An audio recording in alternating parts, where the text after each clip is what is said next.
Hey guys, so in this tutorial, I'm going to be showing you how to draw and Procreate using the Impasto brushes that I have purchased. And I'm also making a color palette, and I will also include my favorites. And then that will be like a visual guide for you guys to see what the brushes look like.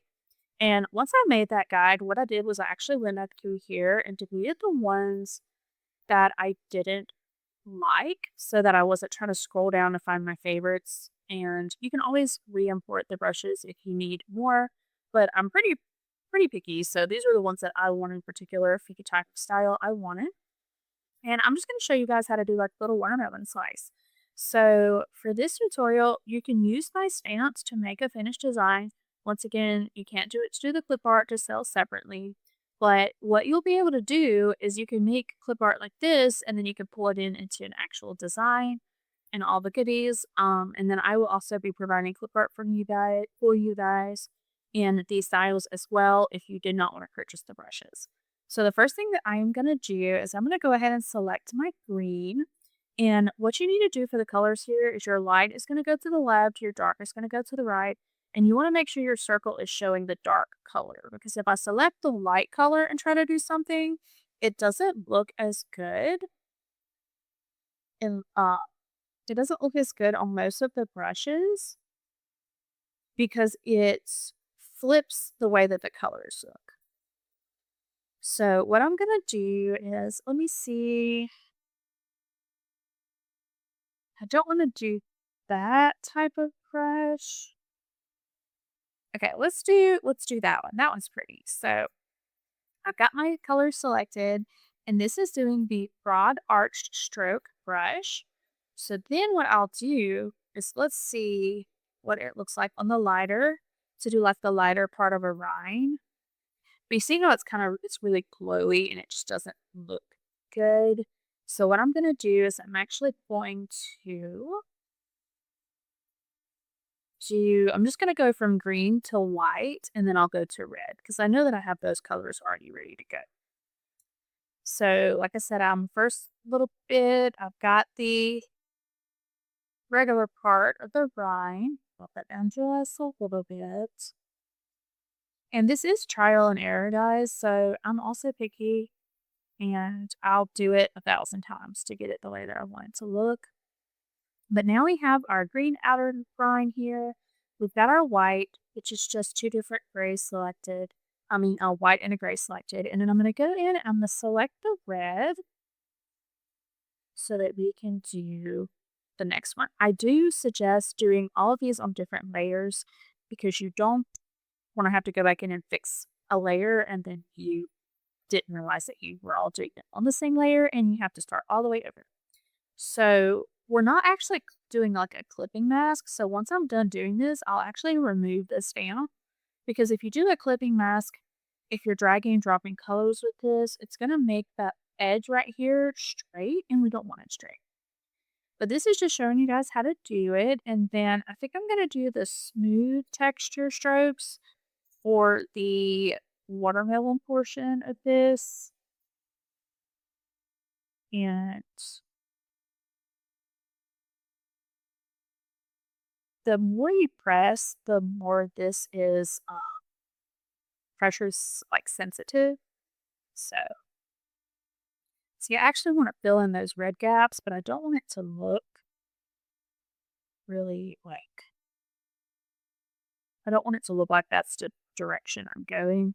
You can drop a lower one and just fill in some of the parts there. So now I've got the stripy look that I want. And I have a little watermelon slice. And then we need to go back in and add the seeds. So, and I need to fix the white just a little bit because I didn't fully cover that part. So I'm going to go in, and I have this layer under there.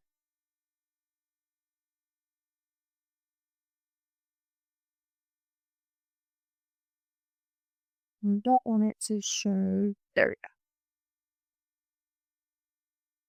And then I may actually try So do a little bit of a harder pressure and do a lighter color.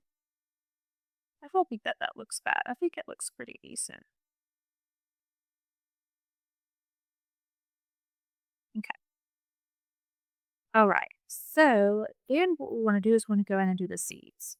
So then instead of being a white and a gray, we would go to the gray and then we would go more of a black because that's how that's going to look. And then let me go down here. I'm actually just going to do this horizontal one and we'll try it to do the seeds. See, because that's like a perfect little stamp seed for a watermelon.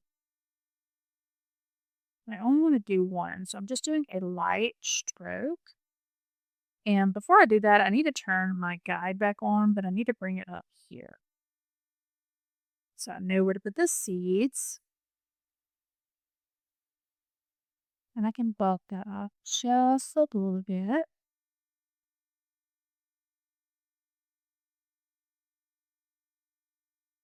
Okay. And this is not going to be perfect. Sizing on everything.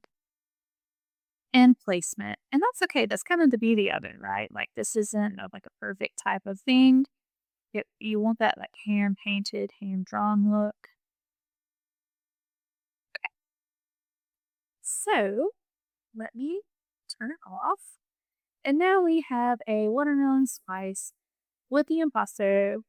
And I don't think I like that layer just because it kind of makes it to where it's kind of washed out a little bit. And then I did forget to go back in and put my green up. So that looks much better as like a finished design. I hope that this tutorial has helped. Now, this is definitely just a trial and error of your style. And I'm also going to have some textures done for you guys that you can maybe just overlay a design. And I'll do that in a separate tutorial because that would basically be to where you're just coloring everything like you normally would, and then you just add like an overlay texture to it to make it look like this. But I do like this. I do like the brushes. So I will get everything listed for you guys so you know what to use. I hope that you've enjoyed this tutorial. And I know that this is going to be just a lot of practice. So don't get frustrated. Like this is pretty much my first clip art that I did. But using the stamps is really going to help you guys. And then you can pull these in. So let me show you what that would look like. Just gonna save it to my iPad. I'm gonna pull in pattern draw. And just do a regular full draw and just show you guys. And the impasto brushes, don't forget, I did not use my brushes for this one. This was the ones that I linked for everybody to purchase if they wanted that style because it's not something that I am necessarily a master at. So I'm leaving that for the professionals for that type of brush style. And then this is what it would look like on a singles pattern. So thanks so much, guys. And I'm really excited to see everything that you guys are designing with these.